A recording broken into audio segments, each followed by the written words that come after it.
What is up, MMA True Believers? I am Jason Burgos for Sherdog.com, and I am joined by a man who had a pivotal breakthrough moment at UFC Vegas 17. He had already been a ranked UFC bantamweight for like a few years now, but on that night in Las Vegas, he got his most important win yet when he definitively finished former title contender Marlon Moraes in the first round of their bout.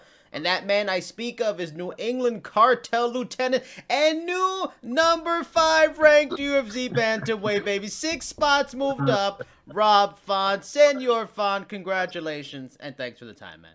Of course, man. Thank you for having me on, man. Appreciate it, bro. Now, I have a lot to ask. Now, I actually asked you in our conversation a couple of weeks ago, were you going to expect like a different Moraes for this fight? One that would maybe want to use his grappling much more than we have seen in a long time because he doesn't want to lose another fight, lose 3 out of 4, get into a losing streak or slump. And we got that right away with him going for takedowns, getting 2 in the round. First, was that surprising and that it was so fast? Or like we kind of talked about, him also coming off a KO loss, was it kind of, you thought it was a strong possibility?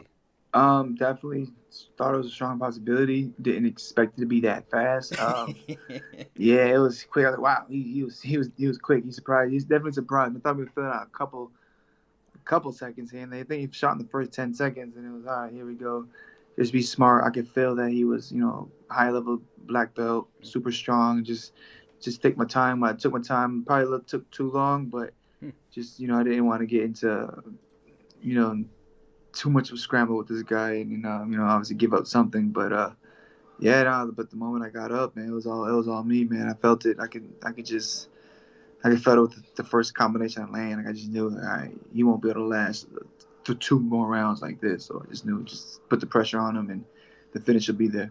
You told me how it's been fairly recent, not like, weeks, but like in the last couple of years, that you really feel like a full understanding of your wrestling. And you showed that in maybe not stopping the takedowns per se, but getting back up, which was huge 2 times. When grappling with him, like you mentioned, he was pretty good and stuff like that, but did you feel in certain ways, like, was he exerting himself a little bit more? He seemed to be a little slump in the shoulders, or do you feel what you were able to do on him was just a perfect showcase of that wrestling you have gotten so much better at?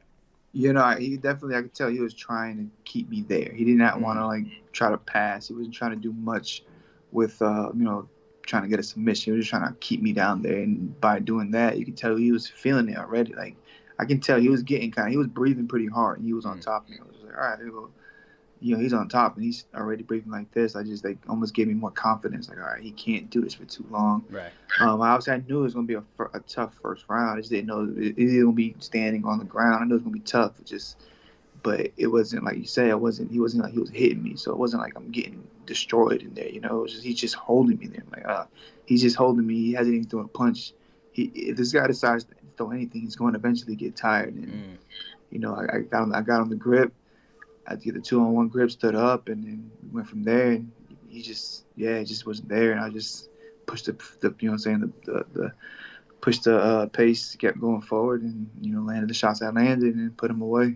And you could feel like a momentum shift a little bit that first time you got it, but then he gets a second takedown, like, okay, maybe it's gonna be problematic for Rob. But you get up the second time. That second time, like, did you feel even that much more of a confidence boost? Also, it seemed like something changed in him, or maybe I'm just looking at it like this seemed like a slump in the shoulders a little bit that second time. Now maybe that was something that you saw, or maybe that was lactic buildup because he's got a lot of muscle in that upper body, neck area, and stuff like that. What did you feel when you got up? Were you feeling confident? Were you feeling like he is changing right now?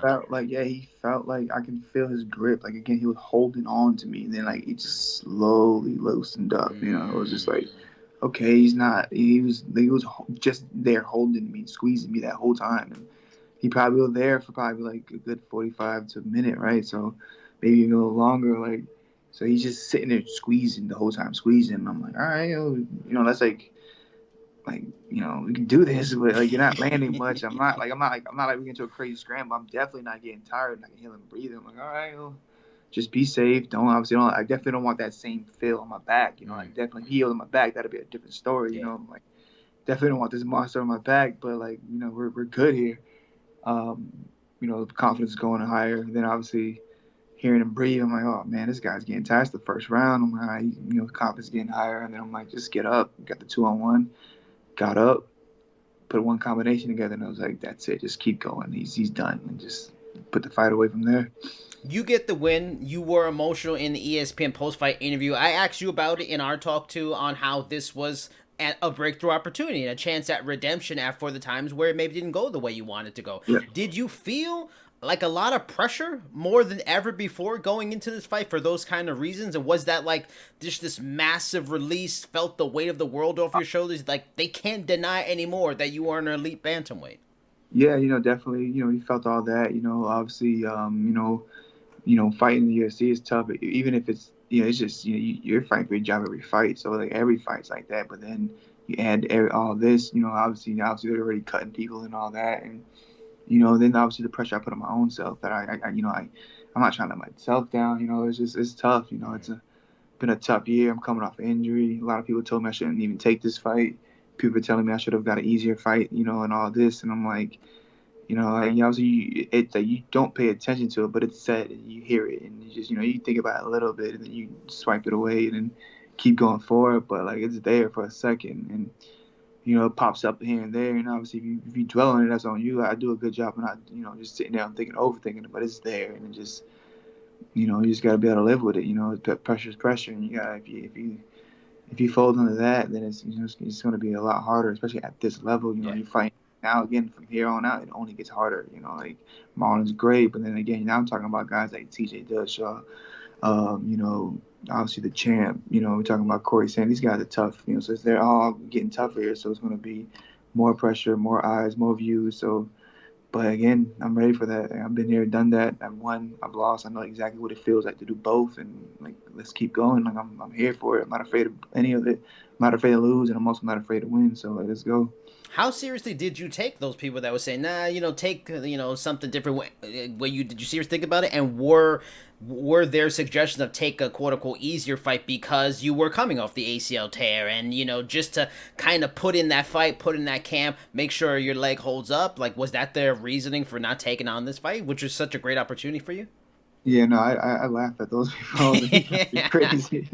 Ain't no fucking way. Like, yeah, I would like obviously like pretend like I'm listening to them. Like, oh yeah, here, I understand what you're saying, man. Like, and it was just like, there's no way, man. It wasn't even a point to even talk about it. I just obviously I was almost like just letting them talk, just listening to them, because there's no way. My mind was made up.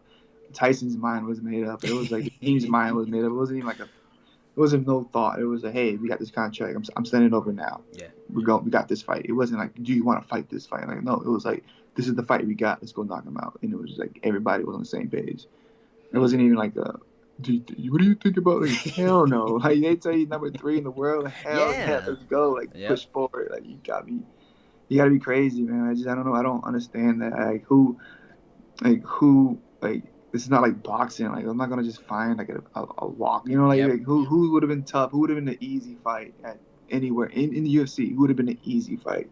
Something like that. Obviously, I already know. Like you're giving me false data right there. Like you don't even know what you're talking about. Then it's like, again, all right, there could be easier guys than Marlon, but again, that styles make fights. Everybody's dangerous. Like you never know. Like I'm glad I'm fighting this guy. Like he was big, he was scary, but then so was everybody else. So like, let's go and just fight this big scary guy that's trying to knock me out. Let's go fight this guy instead of that guy. So why not get the number 3 guy? Now I'm in a better position to get closer to that belt. And it doesn't make that much sense to take the lower fight because let's say you fought somebody behind you, the rank is unranked, you're supposed to win. So there's much more to lose and stuff like that. There's much more risk in the easier fight, especially where you're ranked. But in the post fight with the media, the idea of you fighting TJ Dillashaw was tossed around. However, after his win, Jose Aldo specifically called for a fight with TJ. When you heard about that, were you like, damn it, Jose, damn, why you gotta call TJ too? Come on. Yeah, no, it sucks. Now it sounds like we're both just calling this guy out, but it is what it is. If anything, it's probably more respect to him. Like it's just he got that name. Ex-champ. I go out there, I put on a performance like he did to Moraes on this guy. I put him away in the first round, second round. You can't deny me that title shot, man. Like 2 back-to-back big finishes against big names like this, big dangerous guys. Like you can't deny it, and you know what I'm saying, that's what people want to see. You know, so and I just think like again, like I get my jab on any of these dudes, I'm putting them away, man. Like and why not? You know, why not? TJ Dillashaw is a big name, ex champ. You know, he did what he did, and that's and he got to live with that. But you know, like shit, man. I need those opportunities, and that's a big opportunity. Now, the way the UFC works out, like, I'm sure they're salivating at the idea of Aldo and Dillashaw and stuff like that. And you and Dillashaw will be fantastic, but that's just the way they are. Where they're looking for the money fights and stuff like that, and that's unfair to you, for sure. But after that, everyone in front of you in the rankings, though, pretty much, like, has a fight at some point over the next couple months, which really sucks. Which could mean you get offered, like we sort of talked about earlier, someone behind you. So, if, like, Cody Stateman, Merab Divashvili, or Yang Sedong, that fight gets offered, is it like, do you want to wait a little bit?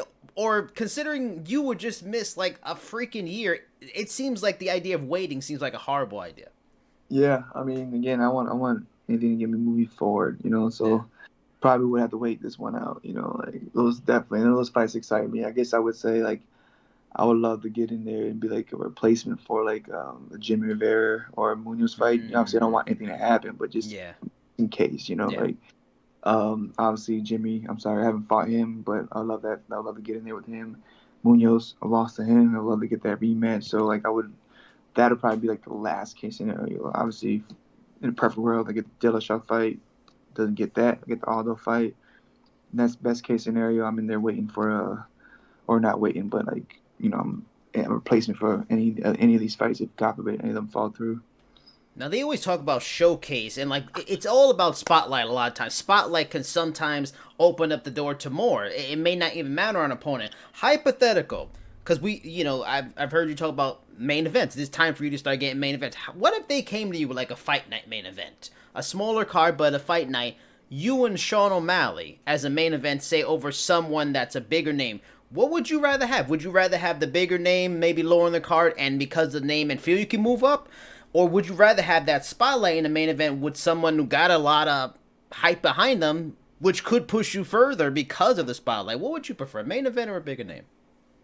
Um, that's a tough question, man. Like especially coming off a year, man. Like, so it's a Yeah. tough question. Yeah. Like man, like, I just want to get in a fight. So Yeah. it's like like, obviously I'll take both, but like seriously sit down and talk, man. Like I want the bigger name, you know. Like obviously worst case scenario, that's the thing though. Like worst case scenario, I'm like, all right, let's go. I'm fighting whoever, you know. Yeah. It doesn't matter, but you know, I definitely want to push forward. I think that you know, like the name would be make more sense, you know, right now.